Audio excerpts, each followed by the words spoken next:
안녕하세요. 오늘도 사연살롱을 찾아주셔서 감사합니다.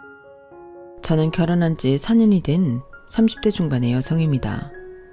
연차로는 얼마 안 된 것 같지만 참 결혼이라는 게 한때는 세상을 다 얻은 것 같았다가도 어느 순간 나를 잃어버리게 만드는 일이 될 수도 있더라고요. 그 시작은 대학 시절로 거슬러 올라가요. 저와 남편은 같은 동아리 선후배 사이였습니다. 저희 동아리는 지역사회 문제를 해결하기 위한 아이디어를 기획하고 이를 프로젝트로 발전시키는 활동을 하는 곳이었어요. 지역 축제와 협업하거나 기업 공모전에 참가해 실제로 아이디어를 실현해보기도 했죠. 사람들 간의 협력이 중요했지만 동시에 누가 얼마나 기여했는지를 명확히 따지게 되는 경우도 많았어요. 그런 만큼 서로의 신뢰가 무엇보다 중요한 동아리였죠. 남편은 저보다 2학번이 선배였어요. 그때 남편은 동아리에서 중요한 행사와 프로젝트를 자주 리드하며 책임감 있는 모습으로 신뢰를 얻고 있었어요. 하지만 저희 동기들 사이에선 그에 대한 평이 조금 엇갈렸죠. 그 선배 좀 계산적인 것 같지 않아? 매사에 너무 따져. 그래도 책임감 하나는 확실하잖아. 행사도 잘 챙기고 돈 문제는 항상 깔끔하게 처리하니까.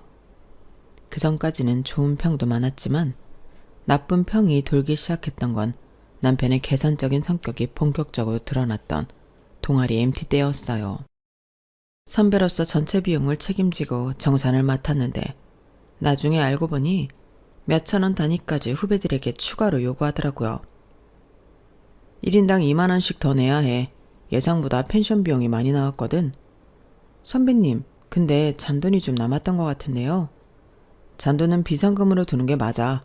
다음 행사 준비할 때 도움이 되니까. 그때는 선배로서 동아리를 생각하는 줄 알았는데 지금 돌이켜보면 그 비상금이 어디로 갔는지 아무도 몰랐어요. 또 한 번은 동아리 내에서 지역 청년 창업 지원 공모전을 준비하던 중 남편 선배가 자기가 쓴 자료 일부를 팀원들에게 빌려주는 대신 따로 보상을 요구했던 적도 있어요. 이것도 지금 생각해보면 같은 학생끼리 참 난감했던 일이었죠. 이 자료는 내가 직접 조사한 거라 내 노력이 많이 들어갔어. 그냥 가져가는 건 좀 그렇지 않나? 아니, 우리 팀 프로젝트인데 그걸 돈으로 따질 필요가 있을까요? 공정하게 하자는 거지. 내가 쓴 자료는 내가 투자한 거니까. 그때 저는 그냥 그게 그 선배의 독특한 스타일이라고만 생각했어요. 적어도 돈 문제에선 철저한 사람이란 게 나쁜 건 아니라고 느꼈거든요. 당시에 제가 그런 점들을 대수롭지 않게 넘길 수 있었던 이유는 사실 따로 있기는 했어요. 저는 남편과 연애를 시작하기 전까지 현실 감각이 거의 없는 사람과 연애를 오랫동안 했거든요. 그 사람은 늘 이상만 쫓고 돈을 어떻게 벌어야 하는지조차 몰랐죠. 데이트를 하면 늘 제가 더 많이 부담했고 나중엔 그걸 당연히 여기는 것 같아 너무 지쳤어요. 그래서인지 현실적이고 금전 감각이 확실한 선배가 다르게 보이더라고요. 하지만 남편과 연애를 시작할 때 친구들은 저를 걱정했어요. 너 그 선배랑 괜찮겠어? 좀 너무 계산적이지 않아? 네가 상처받을 것 같아. 그래도 이상만 쫓는 사람보단 현실적인 게 낫잖아. 적어도 안정감은 있잖아. 처음에는 남편의 계산적인 면이 믿음직스러워 보이기까지 했어요. 대학 시절 동아리 활동을 하며 선배가 보여줬던 철저함과 계산성은 실수하지 않는 사람이라는 인상을 주었죠. 공모전 자료를 팀원들에게 빌려주면서 보상을 요구하거나 MT에서 추가 경비를 꼼꼼히 계산했던 일이 이상하게 보이면서도 한편으론 절대 손해보지 않는 현실적인 성격으로 느껴지기도 했거든요. 적어도 저 사람은 감정적으로 휘둘진 않겠지. 실수를 안 하려고 철저히 준비하는 사람이니까. 당시 저는 너무 이상적이기만 했던 이전 남자친구와의 연애 때문에 더더욱 그런 생각을 했던 것 같아요. 늘 공상만 쫓으며 사람들 사이에서 손해만 보고 상처 입는 걸 반복하던 사람과 오랫동안 연애를 하면서 지쳐 있었거든요. 현실감 없이 무리한 계획을 세우고 결국엔 제가 금전적으로나 감정적으로 다 책임져야 했던 시간들. 그런 사람이랑 비교하니 남편의 철저하고 현실적인 태도가 훨씬 안정적으로 느껴졌어요. 저도 그 사람에 비하면 꽤 현실적인 성향이었거든요. 결혼 전 저는 서울에서 한 마케팅 회사에 다니며 커리어를 쌓아가고 있었어요. 제 경력에서 가장 성공적이었던 프로젝트는 IT 스타트업과 협업했던 캠페인이었어요. 고객들이 AI 기술을 어렵지 않게 받아들이도록 이 기술이 당신 삶을 어떻게 바꿀지를 중심으로 스토리를 만들었어요. 결과는 대성공이었죠. 서비스 플랫폼은 예상보다 2배 빠른 시간 안에 사용자 10만 명을 확보했고 회사 측에서도 크게 만족하며 추가 계약 논의를 하기 시작했어요. 회사에서도 저를 인정해줬고 저는 제 자신에게도 자부심을 느낄 수 있었어요. 그런 제 커리어를 자랑스럽게 생각하던 시절에 남편과 결혼을 결심했죠. 대학 시절 보여줬던 현실 감각과 철저함이 저를 안심시켰거든요. 결혼 준비를 하면서 남편의 개성적인 성격이 한층 더 도드라졌지만 저는 그걸 나쁘게만 보지 않았어요. 오히려 웨딩홀, 드레스, 신혼여행 같은 문제에서 남편이 비용을 합리적으로 조율하는 모습이 든든하게 느껴지기도 했죠. 물론 속상할 때도 있었어요. 제가 드레스를 고르며 이건 정말 입어보고 싶다고 말했을 때 남편이 단호히 말했거든요. 그 돈이면 더 실용적인 데 쓰는 게 맞아. 사진 몇 장 남기는데 비싼 드레스는 너무 낭비야. 그 순간 마음이 조금 서운했지만 그래도 저는 그의 이런 태도가 가정을 안정적으로 이끌어갈 거라고 믿으려고 했어요. 결혼 후에도 저는 서울에서 마케팅 일을 계속하며 커리어를 이어갔어요. 하지만 몇 달 뒤 남편이 지방으로 발령을 받으면서 모든 게 흔들리기 시작했어요. 너도 이제 그만 일하는 게 좋지 않아? 굳이 힘들게 출퇴근하지 말고 지방 내려가서 집에서 쉬어.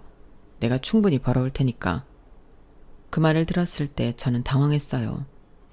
남편이 제 커리어를 그렇게 가볍게 여긴다는 사실에 충격을 받았죠. 그만두라고? 이 일이 내게 얼마나 중요한지 당신도 알잖아. 내가 지금까지 얼마나 열심히 해왔는데 그걸 왜 쉽게 포기하라는 거야? 하지만 남편은 여전히 당황했어요.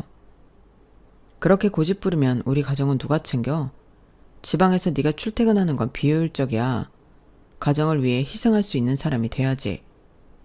결국 저는 남편과의 갈등 끝에 회사를 그만둘 수밖에 없었어요. 회사에서도 아쉬워했지만 저는 지방으로 이사해야 한다는 이유를 대면서 사직서를 냈죠. 마지막으로 사무실을 떠나던 날 책상 위에 쌓여있던 프로젝트 자료를 정리하면서 여러 가지 복잡한 마음이 들더라고요. 하지만 현실적으로도 지방에서 다니던 회사를 출퇴근하는 건 무리였기에 포기할 수밖에 없었어요. 그렇게 저는 모든 걸 정리하고 지방으로 내려갔어요. 남편은 제가 회사를 그만둔 날 이렇게 말했어요. 이제 내가 너랑 우리 가정을 다 책임질 테니까 걱정하지 마. 그 말은 누군가에겐 그럴듯하고 멋있게 들렸을지도 모르지만 그 순간부터 제 삶은 남편이 계획한 효율적인 경로에서만 흘러가기 시작했어요. 그렇게 지방으로 내려온 뒤 제 삶은 완전히 바뀌었어요. 처음 남편이 발령 이야기를 꺼냈을 때 그곳이 어디인지 물어보자 이렇게 대답했죠. 아, 울산이야. 회사에서 큰 프로젝트를 맡아서 발령 난 거라는데 거기서 일하면 커리어에도 좋을 것 같아. 저는 울산이라는 말을 듣고 비교적 큰 도시라는 생각에 안심했어요. 남편은 대수롭지 않게 말했지만 적어도 교통도 편리하고 도시 생활을 이어갈 수 있을 거라고 생각했죠. 저는 나름 각오를 다지며 남편과 함께 이사를 준비했어요. 이사 준비가 막바지에 이를 무렵 남편이 갑자기 이렇게 말했어요. 울산에서 일하려면 양산이 제일 좋아. 직장도 멀지 않고 집값도 적당하고. 그때까지만 해도 저는 의심하지 않았어요. 남편이 효율적인 사람이라는 걸 알고 있었기 때문에 직장에서 가까운 곳을 찾는 게 합리적이라고 생각했죠. 그런데 막상 이사를 하고 보니 우리가 살게 된 집이 남편 본가에서 고작 10분 거리에 있다는 걸 알게 됐어요. 회사 근처라더니 시댁 근처잖아. 아, 말 안 했나? 뭐 그냥 울산에서 가까운 데 찾다 보니까 여기로 온 거지. 그 순간 모든 게 설명되는 기분이었어요. 남편이 말한 울산 발령은 사실 시댁에서 가까운 곳으로 이사할 핑계였던 거예요. 양산은 울산과 가까운 거 맞았지만 제가 상상했던 새로운 도시 생활과는 거리가 멀었어요. 특히나 시댁이 이렇게 가까울 줄은 꿈에도 몰랐죠. 남편은 이사를 끝내고 기뻐 보였어요. 봐, 여기가 얼마나 좋아. 부모님도 가깝고 동네도 조용하잖아. 하지만 저는 그날부터 점점 제 공간을 잃어가는 기분이 들었어요.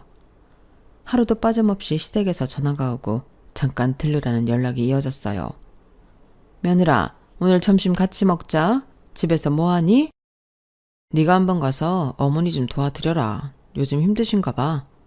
시댁의 잦은 간섭은 점점 더 심해졌어요. 시어머니는 남편이 출근하고 나면 저에게 전화를 걸어 집안일과 시댁일을 하나하나 지시했죠. 이번 주말에 반찬 좀 해서 갖다 드리고 와. 어머니가 요즘 입맛이 없으셔. 며느라, 내일은 우리 집 김장하는 날이니까 일찍 와서 도와주렴. 제가 조금 어렵다고 말하려 하면 항상 이런 말이 돌아왔어요. 남편 힘들게 돈 벌어오는데 네가 가정일은 잘 해야지. 그게 아내로서의 기본 아니겠니? 남편도 이 상황을 알았지만 오히려 저를 나무랐어요. 그게 뭐가 힘들다고 그래. 그냥 한 번씩 도와드리면 좋잖아. 그때부터 저는 제가 원치 않는 삶 속으로 점점 더 밀려 들어가고 있다는 걸 느꼈어요. 지방 발령이라는 단순한 일이 아니라 사실은 이 모든 게 남편이 계획해온 일이 아니었을까 하는 의심이 들기 시작했어요. 그렇게 연고도 없는 양산에 내려와 남편만 믿고 새로운 환경에서 적응하려 했지만 현실은 쉽지 않았어요. 그러던 어느 날 서울에 있는 친구들에게 연락이 왔어요. 화면에 친구 이름이 뜬 순간 갑자기 울컥했어요. 이사하고는 오랜만에 연락하네. 잘 지내고 있지? 양산 생활은 어때? 그냥 그럭저럭 적응 중이지 뭐. 제 목소리는 밝게 내려고 했지만 친구는 바로 눈치챘어요. 목소리가 왜 그래? 너 괜찮아? 솔직히 좀 힘들지? 그 순간 참아왔던 감정이 무너졌어요. 저는 한참을 망설이다가 솔직히 털어놨죠. 사실 조금 외로워. 여긴 너무 낯설고 시댁도 가깝고 그냥 내가 왜 여기에 있는 건지 모르겠어. 친구는 한숨을 쉬더니 말했어요. 야, 그러지 말고 우리 얼굴 좀 보자. 네가 거기서 이렇게 혼자 버티고 있을 필요는 없잖아. 내가 애들이랑 양산에 한번 갈까? 그 말을 듣는 순간 눈물이 날 뻔했지만 웃으며 말했어요. 여기까지 오긴 뭘 와. 여긴 볼 것도 없고 그냥 시골 동네야. 니네가 나 보러 오는 건 너무 미안하지. 사실 정말 보고 싶었지만 친구들에게 양산까지 내려오라고 할 용기가 나지 않았어요. 여긴 관광지 같은 곳도 아니고 친구들은 다들 바쁜 와중에 시간을 내서 일하는 사람들인데 저 하나 보러 오라고 하는 게 너무 부담스러웠거든요. 그 후로도 친구들과 연락은 계속 이어졌지만 그럴수록 친구들은 남편에 대해 못마땅해 하는 모습을 보였어요. 진짜 괜찮은 거 맞아? 너 너무 외롭게 두는 거 아니야? 너 내려가게 만든 것도 그렇고 너만 희생하고 있는 것 같아. 네 남편 너무 자기중심적이다. 친구들의 말을 들을수록 가슴이 답답해졌어요. 한 번은 진짜로 친구들이 보고 싶어서 서울로 올라가려고 마음을 먹었어요. 며칠이라도 얼굴 보면서 마음을 풀고 싶었죠. 그런데 문제는 돈이었어요. 차비에 숙소비까지 생각하니 제 월 생활비로는 감당이 안 되는 거예요. 저는 고민 끝에 남편에게 조심스레 말을 꺼냈어요. 나 친구들 보러 서울 좀 다녀오면 안 될까? 차비랑 숙소비가 조금 들어서 당신이 조금만 보태주면 좋을 것 같아. 그 말을 들은 남편은 얼굴을 찌푸리며 대꾸했어요. 그걸 왜 나한테 말해? 네 용돈에서 해결하면 되잖아. 내 용돈으로는 좀 부족해서. 남편은 비웃듯 말했어요. 그럼 애초에 갈 생각을 하지 말아야지. 서울까지 가면 차비에 숙소비에 먹는데 돈까지 얼마나 깨질지 생각은 안 해봤어? 그 돈으로 우리 집에 필요한 걸 하나 더 사는 게 훨씬 낫지 않아? 그 말에 할 말을 잃었어요. 남편은 제가 서울에 다녀오는 걸 단순히 돈 문제로만 바라보는 것 같았어요. 저는 다시 조심스럽게 말했어요. 그냥 나도 친구들 좀 보고 싶어서 그래. 여기선 혼자 있는 시간이 너무 많으니까. 하지만 남편은 대수롭지 않다는 듯 대답했어요. 혼자 있는 게 뭐가 문제야? 네가 좋아서 내려온 거 아니었어? 그냥 적응하면 돼. 그리고 차라리 친구들이 여기로 오라고 해. 굳이 네가 올라가서 돈 쓰는 건 낭비야. 그 말에 저는 더 이상 말을 잇지 못했어요. 친구들을 여기로 부르라는 남편의 말은 너무나 비현실적으로 들렸어요.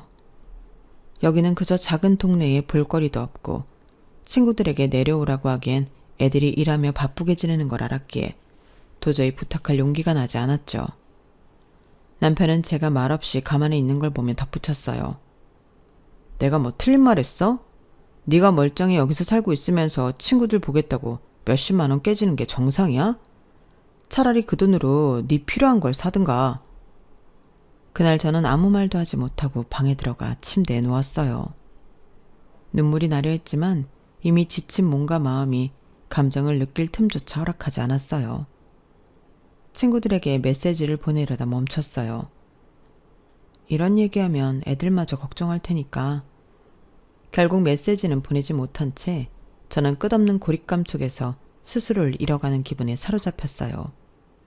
그렇게 고립된 삶이 이어지면서 저는 점점 무력해졌어요. 매일 반복되는 일상, 남편과의 대화에서 느껴지는 답답함, 시댁의 끝없는 간섭 속에 지쳐갔죠. 하루는 남편이 퇴근 후 집에 들어오면서 무심하게 말했어요. 내일 부모님이 우리 보고 저녁 먹으러 오라는데 네가 좀 반찬 몇 가지 만들어가면 좋겠대. 저는 피곤함이 밀려왔지만 남편의 말에 더 피곤해졌어요. 그냥 시댁 가서 같이 준비하면 안 돼? 요즘 나도 좀 힘들어. 남편은 짜증 섞인 목소리로 대답했어요. 힘들다니, 네가 힘들 게 뭐가 있어? 하루 종일 집에 있는데. 그냥 반찬 몇 가지 만들어서 가는 게 그렇게 어려워? 그 말을 듣는 순간 참아왔던 감정이 폭발할 것 같았어요. 하지만 설득할 힘조차 없어서 조용히 부엌으로 향했죠. 반찬을 준비하면서 계속 머릿속에 떠올랐던 건 제가 이곳에 왜 내려왔는지에 대한 의문이었어요. 다음 날 시댁에 가는 길, 저는 남편에게 물었어요. 우리 이렇게 계속 시댁 가까이 살 거야? 언제까지 이런 식으로 계속해야 하는데? 남편은 당연하다는 듯 말했어요. 부모님이 가까이 계시면 좋잖아. 네가 좀 불편해도 다 가정을 위한 거 아니야? 부모님이 우리를 위해 얼마나 신경 써주시는데? 그 순간 남편이 말하는 가정이란 단어가 저와는 전혀 다른 의미로 느껴졌어요. 남편의 가정은 시댁과의 관계, 그 사람들이 원하는 방식대로의 삶을 의미하는 거였죠. 저는 그 안에서 제 자리는 어디에도 없다는 걸 느꼈어요. 시댁에 도착하자마자 시어머니는 저를 보며 반갑게 맞았어요. 아, 반찬까지 준비해왔네. 잘했어. 근데 이건 조금 싱겁다. 다음부턴 간을 좀 더 세게 해봐. 그날 저녁 내내 시어머니는 끊임없이 저에게 조언이란 이름으로 지적을 했어요. 제가 식탁에 놓은 반찬, 앉은 자세, 심지어 남편이 밥을 먹는 속도까지 전부 제 책임인 것처럼 느껴지게 하셨어요. 네가 반찬을 잘하면 남편이 밥을 더 맛있게 먹지 않겠니? 요즘 우리 아들도 살도 좀 빠진 것 같은데 네가 잘 챙겨줘야지. 그 말을 들으며 점점 더 제가 무너지는 기분이었어요. 남편은 옆에서 아무 말 없이 밥만 먹고 있었고 저는 그저 웃으며 대답했어요. 네, 어머니, 다음엔 신경 써볼게요. 집으로 돌아오는 길, 저는 차 안에서 조용히 눈물을 흘렸어요. 남편은 제 표정을 보더니 퉁명스럽게 말했죠. 너 또 왜 그래? 어머니가 너한테 뭐 크게 잘못하신 것도 아니잖아. 그냥 어른들 말씀 한두 마디에 그렇게 예민할 필요 있어? 더 이상 말이 안 나오더라고요. 그 순간 제가 이 삶에서 얼마나 외로운지 그리고 얼마나 스스로를 잃어가고 있는지 실감했어요. 그날 밤 침대에 누워 친구들에게 메시지를 보냈어요. 그냥 너희들 너무 보고 싶어 라고요. 보낸 지 얼마 지나지 않아 친구에게 답장이 왔어요. 야, 우리 네 얼굴 보러 갈게. 진짜로. 날짜만 잡아봐. 그 말을 듣는데 가슴이 벅차올랐어요. 오랜만에 친구들을 만날 생각에 설레면서도 믿기지 않았어요. 진짜로 와준다고? 여기까지 오는 게 쉽지 않을 텐데. 당연히 쉽지 않지. 그래도 너 보고 싶어서 내려가는 거야. 네가 점심이나 맛있는 거 해주면 되지 뭐. 그 메시지를 읽고 혼자서 얼마나 기뻤는지 몰라요. 양산에 내려온 이후 처음으로 제게 손님이 오는 거였거든요. 그리고 그 손님들이 제가 가장 보고 싶었던 친구들이었으니까요. 오랜만에 만나는 친구들, 그리고 대학 시절처럼 함께 웃고 떠드는 시간이 제가 다시 찾아올 거라는 기대감에 가슴이 두근거렸어요. 그날 밤부터 저는 친구들을 맞을 준비를 시작했어요. 냉장고를 열어보며 이런저런 음식을 계획하고 예쁘게 테이블을 꾸밀 상상까지 하면서 혼자 들떠 있었어요. 남편이 퇴근하고 들어올 때마다 저는 설레는 목소리로 말을 꺼냈죠. 친구들 오면 뭐 해줄까? 당신도 같이 먹으면 좋을 텐데. 하지만 남편은 그런 제 모습이 전혀 달갑지 않은 듯 했어요. 음식 준비까지 네가 다 해야 한다고? 애들이 얼마나 오래 있을 건데? 그 말에 저는 잠시 멈칫했지만 다시 밝게 대답했어요. 한 2박 3일 정도? 애들 오랜만에 보니까 길게 같이 있으면 좋잖아. 남편은 대답 대신 고개를 돌리며 한숨을 쉬더라고요. 처음엔 별일 아니라고 생각했지만 며칠 뒤 친구들 중 한 명이 이렇게 말했을 때 남편의 반응은 더 심했어요. 우리 셋이 다 같이 갈게. 네 얼굴 본 지도 오래됐으니까 겸사겸사. 저는 반가워서 바로 동의했죠. 셋 다? 진짜 좋다. 여기 오면 맛있는 것도 많이 해줄게. 하지만 이 이야기를 남편에게 전했을 때 그의 표정이 싸늘해졌어요. 셋이나 와? 여기 집이 호텔도 아니고 그렇게 많이 와서 어디서 다 자려고? 그냥 거실에서 자면 되지. 애들이 잠자리에 민감한 애들도 아니고 별로 불편하지 않을 거야. 남편은 건성으로 고개를 끄덕이며 짜증 섞인 목소리로 내뱉었어요. 다 같으면 그냥 파토 내겠다. 무슨 사람들을 이렇게까지 부르냐? 그 순간 설렘이 사라지고 불안감이 밀려들었어요. 친구들과의 약속을 깨고 싶진 않았지만 남편의 태도가 계속 마음에 걸렸어요. 그럼에도 불구하고 저는 친구들을 맞을 준비를 멈추지 않았어요. 집안을 구석구석 청소하고 거실을 넓게 비우며 친구들이 편히 쉴 공간을 마련했어요. 냉장고에 음식을 채워 넣으며 이런저런 요리를 상상하는 제 모습에 오랜만에 활기가 도는 기분이 들었죠. 드디어 친구들이 도착한 날 저는 정문 앞까지 나가 친구들을 맞았어요. 야, 너희 진짜 왔네. 믿기지가 않아. 그럼 우리가 안 오면 누가 와? 너 진짜 보고 싶었다. 친구들이 집 안으로 들어오자 저는 너무 기뻐서 어쩔 줄 모르겠더라고요. 그런데 남편은 거실 소파에 앉아 TV를 보면서 대꾸도 없었어요. 오랜만이야 선배. 잘 지내셨어요? 친구들이 반갑게 인사했지만 남편은 피곤한 얼굴로 대충 손을 들어올리며 말했어요. 뭐 그냥 그렇지. 남편의 이런 태도에 저는 속이 상했지만 친구들에게 티내고 싶지 않아 애써 웃으며 대화를 이어갔어요. 저녁 식사 자리에서도 남편은 거의 말을 섞지 않았어요. 친구들이 저와 이야기하면서 웃을 때도 남편은 마치 그 자리에 없는 사람처럼 행동했어요. 은근히 눈치를 주는 것 같은 표정과 행동들이 느껴졌죠. 그렇게 하루가 지나고 둘째 날 아침이 되자 남편은 본격적으로 불만을 드러내기 시작했어요. 집이 왜 이렇게 어질러졌어? 애들 오니까 정신이 하나도 없네. 애들이 먼 길 와서 편히 쉬려면 어쩔 수 없잖아. 내가 정리할게. 하지만 남편은 제 말을 듣지도 않고 계속 불평했어요. 솔직히 애들 데려와서 이렇게 북적이는 건 좀 아닌 것 같아. 너도 힘들잖아. 그 말에 저는 속으로 화가 치밀었지만 최대한 차분하게 대답했어요. 힘들지 않아. 나도 애들 오랜만에 보니까 좋아서 하는 거야. 하지만 남편은 마지막 한마디로 저를 완전히 무너지게 만들었어요. 아니, 솔직히 이렇게 오래 묵을 거면 숙박비라도 받아야 되는 거 아니야? 그 말의 순간 머릿속이 하얘졌어요. 뭐라고? 지금 농담이지? 농담 아니야. 우리도 전기세, 물세 다 드는 건데 그냥 있을 순 없잖아. 저는 남편의 이런 말이 믿기지 않았어요. 친구들이 먼 길을 와준 것만으로도 고마운 일인데 남편은 그걸 돈으로 계산하려고 한다는 게 너무나 충격적이었어요. 그게 사람이 할 말이야? 내 친구들한테 돈 내고 가라고 하라고? 남편은 오히려 당당하게 대답했어요. 그래, 그게 공정한 거지. 네가 얘기해. 우리 집에 묵으려면 그 정도는 내야 된다고. 친구들은 그 대화를 듣고 있었고 분위기는 한순간에 싸늘해졌어요. 결국 친구들도 기분이 상한 채로 제가 애써 준비했던 집들이는 불편한 분위기 속에서 끝이 났어요. 다음날 아침, 어제의 싸늘했던 분위기를 애써 털어내며 친구들과 아침 식사를 준비하고 있었어요. 그런데 남편이 거실로 나오더니 무심한 목소리로 한마디를 던지더라고요. 아, 그러고 보니 얘기해야겠다. 너희들 여기 며칠씩 있으면서 전기세 물세 다 드는 거 알지? 집에서 해먹은 음식값까지 하면 대충 15만 원 정도 나올 것 같아. 근데 친구들이니까 3만 원은 깎아주는 거야. 12만 원씩만 내고 가. 그 순간 집안 공기가 얼어붙는 것 같았어요. 친구들은 처음엔 남편이 농담을 하는 줄 알고 멍하니 쳐다봤지만 생각보다 진지한 얼굴을 보고 상황을 이해한 듯 얼굴이 굳어졌어요. 선배, 지금 진심이세요? 한 친구가 조심스럽게 묻자 남편은 대수롭지 않게 고개를 끄덕이며 대답했어요.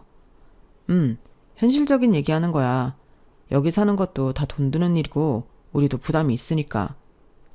친구들이 기막혀하는 얼굴로 서로를 쳐다보는 사이 저는 믿을 수 없다는 듯 남편을 쳐다보며 말했어요. 당신 지금 농담이지? 어떻게 친구들한테 그런 말을 해? 먼 길 와서 날 보러 와줬는데. 하지만 남편은 태연하게 대꾸했어요. 내가 뭐 틀린 말 했어? 우리도 돈이 드는 건 사실이잖아. 그냥 솔직하게 얘기하는 게 맞는 거지. 그 말에 친구들 중 한 명이 차마 화를 내지 못하고 씁쓸하게 웃으며 말했어요. 와, 진짜 어이가 없네. 우린 너 보고 싶어서 멀리서 일부러 시간 내서 온 건데 이게 뭐야? 다른 친구들도 한마디를 보탰어요. 아니, 우리가 여기 머물면서 뭐 그렇게 대단하게 쓴 것도 아닌데 숙박비라니 진짜 당황스럽네? 남편은 여전히 태연하게 소파에 앉아 휴대폰을 만지작거리며 말했어요. 그렇게 기분 나빠할 거 없어. 현실적으로 생각하자는 거지. 그 순간 제 마음속에서 끓어오르는 분노가 더 이상 참을 수 없는 지경에 이르렀어요. 현실? 그게 무슨 현실적인 거야? 당신이 지금 무슨 말을 하고 있는지 스스로도 몰라? 친구들이 뭘 잘못했는데? 내 친구들이 먼 길 와준 것만으로도 고마운 일인데 그걸 돈으로 계산한다고? 정말 인간적으로 너무하다. 남편은 제 말에 어이없다는 듯 코웃음을 치며 대꾸했어요. 왜 이렇게 예민해? 너야말로 좀 현실적으로 생각해봐. 나쁜 말 하는 것도 아니고 그냥 비용 나누자는 건데 뭐가 문제야? 그 말에 저는 더 이상 참을 수 없었어요. 이건 돈의 문제가 아니야. 이건 배려와 예의의 문제라고. 친구들이 이런 대접 받으려고 온 게 아니잖아. 친구들은 눈치를 보며 차마 더 이상 말을 하지 못한 채 고개를 숙였고 방 안에는 싸늘한 침묵이 흘렀어요. 정말 미안해. 너희들 이런 대접 받으려고 온 게 아니었는데 내가 잘못했어. 하지만 친구들은 어색하게 웃으며 말했어요. 아니야, 네가 뭘 잘못해. 그냥 우리가 좀 잘못 온 것 같네. 미안하다. 친구들의 말이 얼마나 가슴 아팠는지 몰라요. 기분이 상한 채로 아침을 맞아 먹는 모습은 제 평생 잊을 수 없을 거예요. 그 순간 저는 결심했어요. 이 상황을 더는 묵인하고 넘길 수 없다는 것을요. 내내 어색한 분위기 속에서 짐을 챙겼습니다. 떠나기 전 한 명이 갑자기 무언가를 주섬주섬 꺼내더니 제 손에 돈 봉투를 쥐어줬어요. 이거 우리가 12만 원씩 모았어. 네 남편이 말한 숙박비. 여기 있어. 저는 그걸 보자마자 손사래를 치며 말했어요. 아니야, 이런 거 받을 수 없어. 너희가 왜 이런 걸. 하지만 친구는 고개를 저으며 단호하게 말했어요. 받아. 우리도 이런 걸 원한 건 아니었지만 네가 더 곤란해질까 봐. 너도 힘들 텐데 이런 거라도 받아. 다른 친구도 조용히 말했어요. 우리도 내고 싶어서 내는 거 아니야. 네 남편 얼굴 2번 보기 싫어서 그냥 조용히 끝내려고 하는 거야. 그 말을 들으니 더 이상 버틸 수 없었어요. 손에 쥔 봉투가 너무 무겁게 느껴지더라고요. 마치 그 안에 담긴 돈이 저의 자존심을 눌러버리는 것 같았죠. 친구들은 집 앞까지 나오면서 한 번 더 제 손을 꼭 잡았어요. 우리 네가 행복하길 바랐는데 이렇게 보니까 솔직히 말할게. 우리는 네가 선배랑 헤어졌으면 좋겠어. 그 말에 저는 깜짝 놀랐어요. 뭐라고? 다른 친구들도 말을 이어갔어요. 진짜야, 너는 너무 좋은 사람이야. 근데 선배는 아니야. 너랑 너무 안 맞아. 이렇게까지 너를 힘들게 하면서 같이 사는 게 의미가 있는 건지 모르겠어. 저는 차마 대답할 수 없었어요. 목이 메어 아무 말도 나오지 않았어요. 친구들은 제 손을 꼭 잡으며 말했어요. 네가 힘들어서 더 이상 못 참겠다고 생각하면 언제든 우리한테 말해. 넌 우리한테 소중한 친구야. 혼자서 다 짊어지려고 하지 마. 그 말에 저는 순간 울컥했지만 애써 눈물을 참으며 고개를 끄덕였어요. 알겠어. 정말 고마워. 근데 아직은 괜찮아. 나 혼자서 어떻게든 해볼게. 다른 친구들도 제 손을 꼭 잡으며 진지하게 말했어요. 네가 지금은 괜찮다고 생각해도 더 이상 힘들어지면 우리한테 바로 연락해. 우리는 언제든 네 편이야, 진짜로. 그 말은 단순한 위로 이상의 무게로 다가왔어요. 제가 완전히 혼자가 아니라는 걸 느끼게 해줬거든요. 저는 진심이 담긴 말들을 들으며 고개를 끄덕였어요. 알겠어. 정말 고마워. 너희가 있어서 다행이야.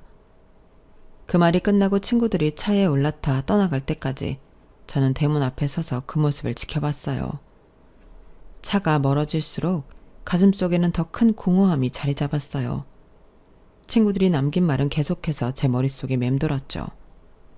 그날 밤 저는 처음으로 남편과의 삶을 끝낼 준비를 진지하게 고민하기 시작했어요. 친구들이 남겨준 힘과 위로가 저를 버티게 해줬거든요. 다음날 남편에게 이혼 얘기를 꺼냈을 때 남편의 반응은 예상보다 훨씬 더 격렬했어요. 평소 무덤덤한 태도였던 남편이 길길이 날뛰며 소리쳤어. 뭐? 이혼? 지금 네가 무슨 소리를 하는 거야? 이혼 같은 소리를 쉽게 꺼내지 마.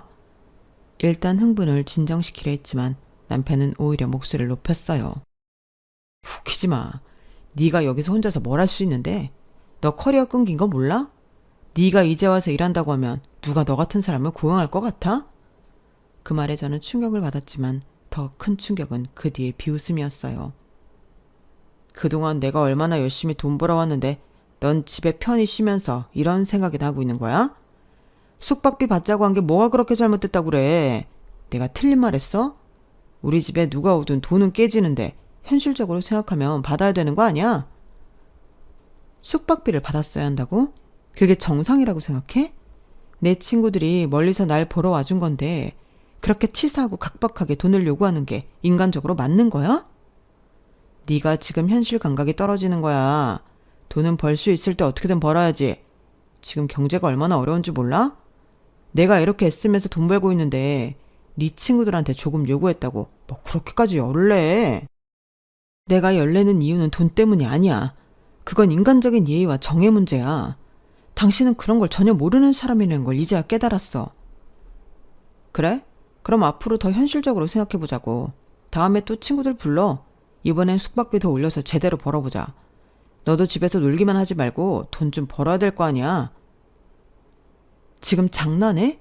내가 진지하게 말하고 있는데 당신은 돈 얘기밖에 못해? 진지하게 말하는 거야. 네가 지금 나한테 이혼하겠다고 하면서 대안도 없잖아. 이혼하고 뭐 할 건데? 어디 가서 무슨 돈을 벌 거야? 네가 살던 세상은 끝났어. 인정해. 그 말은 마치 제가 아무것도 아닌 사람이라는 걸 증명하려는 것처럼 들렸어요. 저는 더 이상 그런 말을 듣고 있을 필요가 없다는 걸 깨달았어요. 당신 말이 맞아. 난 대안도 없고 현실적으로 힘들겠지. 하지만 한 가지 확실한 건 더 이상은 이렇게 당신이랑 살고 싶지 않다는 거야. 그 말을 남기고 저는 방으로 들어가 문을 닫았어요. 남편의 비웃음과 냉소가 귀에 맴돌았지만 친구들이 했던 말도 함께 떠올랐어요. 그 순간 저는 혼자가 아니라는 걸 다시금 깨달았고 이번엔 정말로 제 삶을 위해 싸워봐야겠다고 다짐했어요. 그날 밤 저는 친구들에게 전화를 걸어 도움을 요청했어요. 친구들은 예상했던 것처럼 한치의 망설임도 없이 저를 지지해줬습니다. 드디어 결심했구나. 잘했어. 네가 필요하면 언제든 우리 힘 보탤게. 혼자서 처리하려고 하지 마. 우리도 도울 방법 많아. 법적인 거나 현실적인 거 다 같이 알아보자. 친구들의 말에 용기를 얻어 다음날 저는 변호사를 찾아갔어요. 변호사는 제 이야기를 다 듣고 차분히 설명해줬어요. 귀하의 상황에서 이혼을 진행하려면 경제적 의존관계나 결혼 생활에서 받은 정신적 고통을 입증하는 자료가 필요합니다. 특히 상대방이 동의하지 않을 경우 법적 싸움이 길어질 가능성이 있습니다. 그 말에 한숨이 나왔지만 포기할 수는 없었어요. 제 삶을 되찾기 위해 저는 싸워야 했으니까요. 이혼 서류를 작성한 뒤 저는 남편에게 정식으로 이혼 의사를 전달했어요. 그날 저녁 남편은 서류를 보더니 서류를 집어 던지며 소리쳤어요. 이게 뭐야? 진짜로 이혼하겠다고? 너 지금 정신 나간 거 아니야? 저는 담담히 대답했어요. 정신 나간 건 아니야.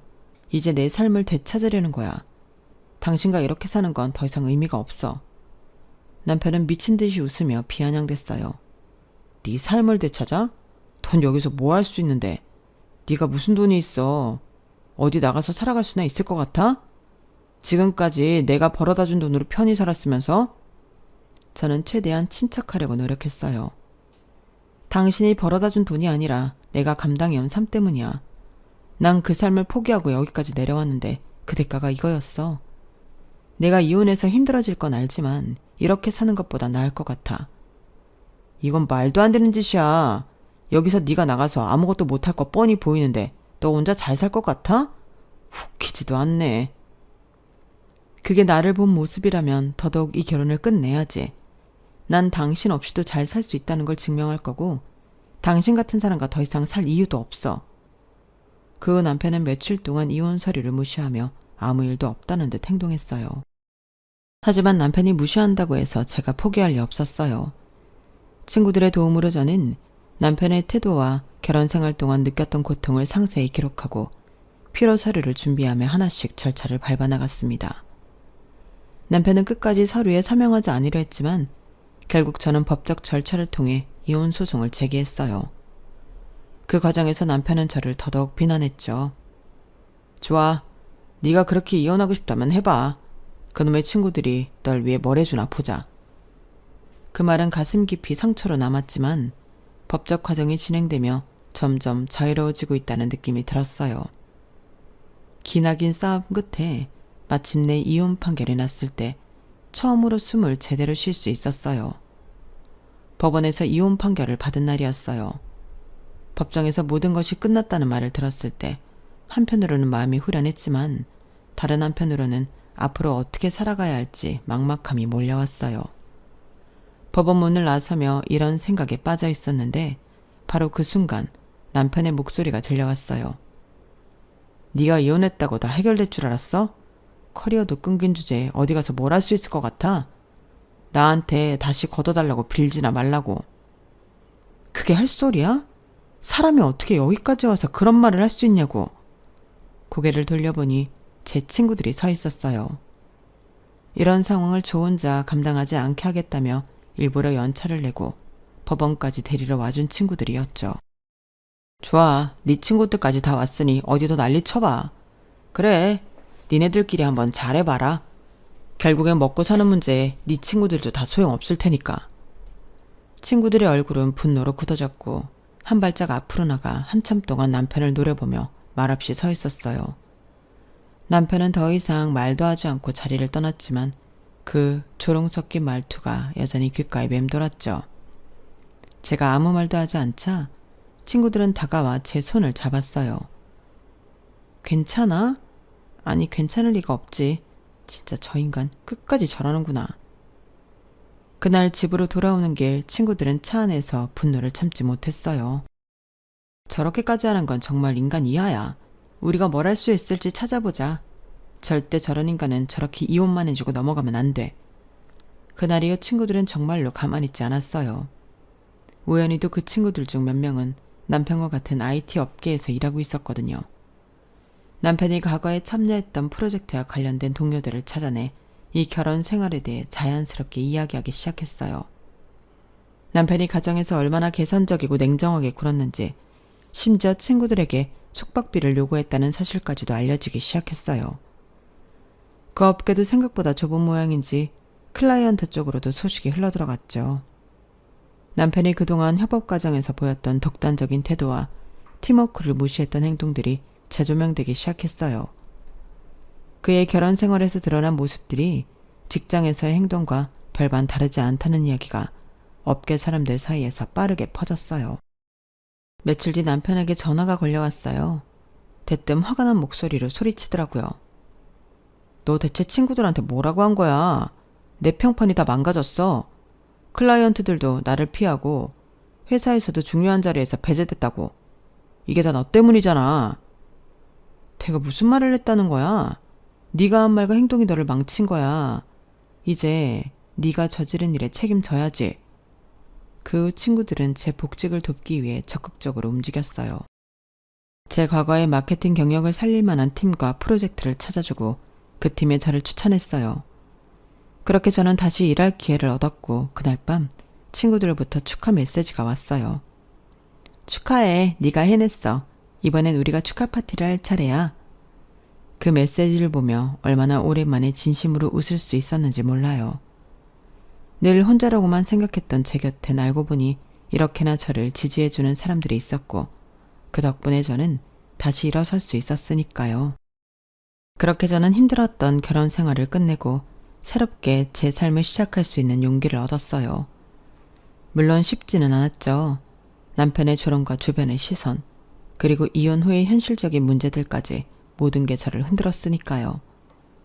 하지만 친구들이 있었기에 무너지지 않을 수 있었어요. 지금 저는 비록 아직 완벽하지는 않지만 그래도 더 이상 과거에 발목 잡히지 않고 제 길을 걸어가고 있어요. 이 이야기를 통해 누군가에게도 작은 용기와 희망이 닿길 바라요. 여러분, 어떤 상황에서도 절대 혼자라고 생각하지 마세요. 그리고 스스로의 가치를 잃어버리지 않으시길 바라요. 여러분은 충분히 다시 일어설 수 있는 힘을 가지고 있으니까요. 우리 화이팅 하자고요. 여러분, 사연 댓글에 응원과 현명한 조언 부탁드려요. 좋아요와 구독은 저에게 큰 힘이 됩니다. 오늘도 좋은 일 가득하세요.